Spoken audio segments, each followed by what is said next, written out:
وأصحابه أجمعين. الحمد لله والصلاة والسلام على سيدنا محمد وعلى آله وأصحابه أجمعين. أما بعد، قربانی ایک اہم عبادت اور شعائر اسلام میں سے ہے۔ مسلمانوں کی یہ پہچان ہے کہ مسلمان اللہ تعالیٰ کے لیے قربانی کرتا ہے۔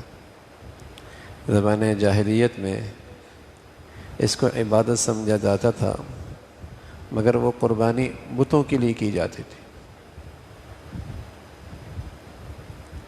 اسلام کا یہ شعار ہے کہ اس میں یہ قربانی ہے اور یہ اللہ کی خاطر کی جاتی ہے، اللہ تعالیٰ کی خوشنودی کے لیے۔ قربانی کا مطلب ہی یہی ہے، ایسی چیز جس سے اللہ کا قرب حاصل کیا جائے،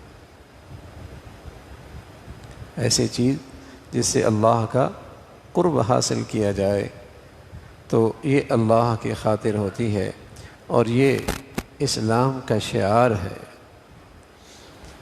مشرکین اور عیسائی بھی بتوں کے نام پر یا مسیح کے نام پر قربانی کرتے ہیں، لیکن رسول اللہ صلی اللہ علیہ وسلم کو اللہ کا حکم ہے کہ آپ جس طرح نماز اللہ کے سوا کسی کے لیے نہیں کرتے، اسی طرح قربانی بھی صرف اللہ کی خاطر کرنی چاہیے۔ اسی طرح آپ علیہ الصلوۃ والسلام کے بارے میں اللہ نے حکم دیا کہ بے شک میری نماز اور میری قربانی، اللہ کے نبی نے فرمایا کہ میری نماز اور میری قربانی اور میری زندگی اور میری موت اللہ کے لیے۔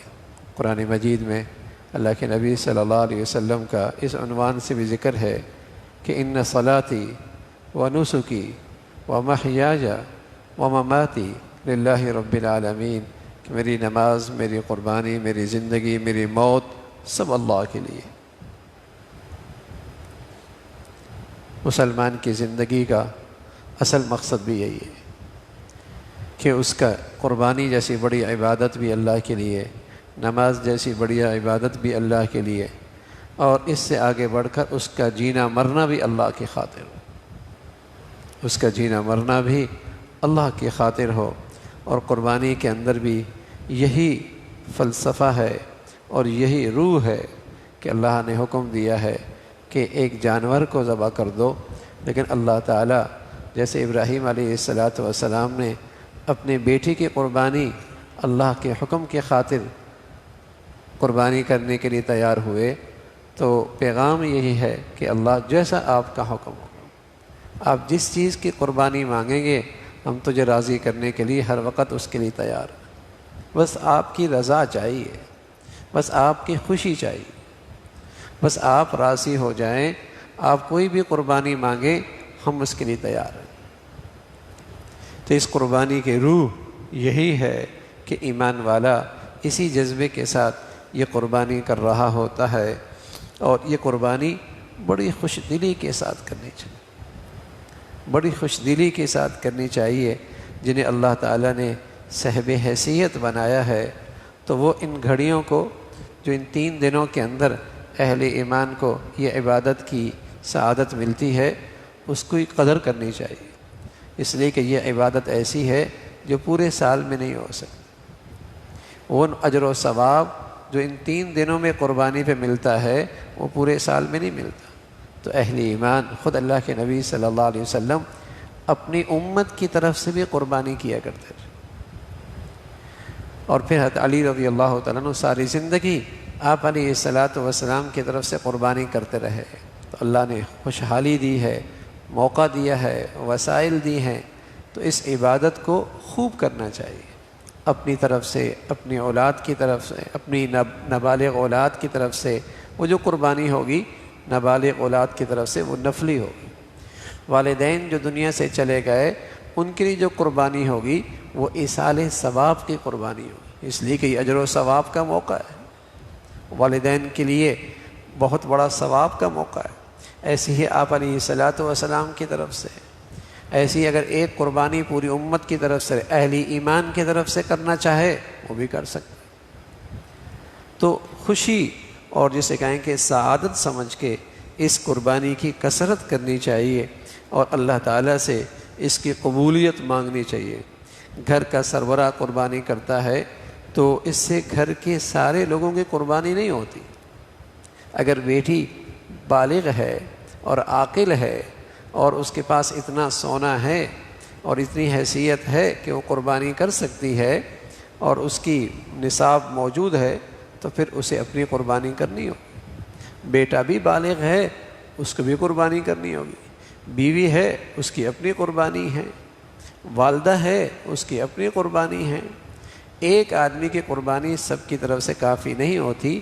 گھر کے جتنے افراد ہیں اور وہ صاحب نصاب ہیں اور عاقل بالغ ہیں تو ان کی اپنی اپنی قربانی ہے۔ میں عرض کر رہا ہوں اس سے بھی آگے بڑھ کر کہ اگر نابالغ اولاد ہے تو والد صاحب حیثیت ہے اور اللہ نے خوشحالی دی ہے تو ان کی طرف سے نفلی قربانی کر لیں۔ والدین دنیا سے چلے گئے اور اللہ تعالیٰ نے انہیں سعادت دی ہے، بیٹے کو صاحب حیثیت بنایا ہے تو ان کی طرف سے بھی نفلی قربانی کرنی چاہیے۔ ان کی طرف سے بھی نفلی قربانی، اور یہ ثواب کا موقع ہے اور غیر معمولی ثواب کا موقع ہے، تو اس کو غنیمت سمجھ کے یہ نیکی کرنی چاہیے۔ گھر کا سربراہ اگر قربانی کرتا ہے تو قربانی کا ثواب صرف اسی کو ملے گا۔ اگر وہ قربانی کرتا ہے تو اپنی قربانی ہوگی، دوسروں کی طرف سے قربانی نہیں ہوگی، ہر ایک کو اپنی قربانی کرنی ہوگی۔ ہاں، اگر گھر کا بڑا اپنی بالغ اولاد کی طرف سے یا اپنی بیوی کی طرف سے یا اپنی بچیوں کی طرف سے انہیں بتا کر قربانی کرتا ہے تو ان کا بھی یہ واجب ادا ہو جائے گا، ان کا بھی یہ واجب ادا ہو جائے گا۔ اگر آپ کے ذمے قربانی واجب ہے تو اپنی طرف سے کرنا ضروری ہے، بعد میں گنجائش ہو تو مرحوم کی طرف سے بھی کر دیں۔ اگر آپ کے ذمے قربانی واجب نہیں تو مرحوم کی طرف سے کر سکتے ہیں، اپنی طرف سے خانہ کریں۔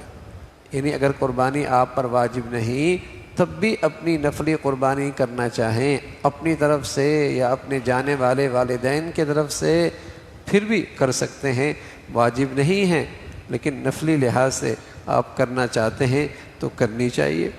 گنجائش ہو تو اپنے مرحوم بزرگوں کی طرف سے اور پیارے رسول صلی اللہ علیہ وسلم کی طرف سے بھی قربانی کرنی چاہیے۔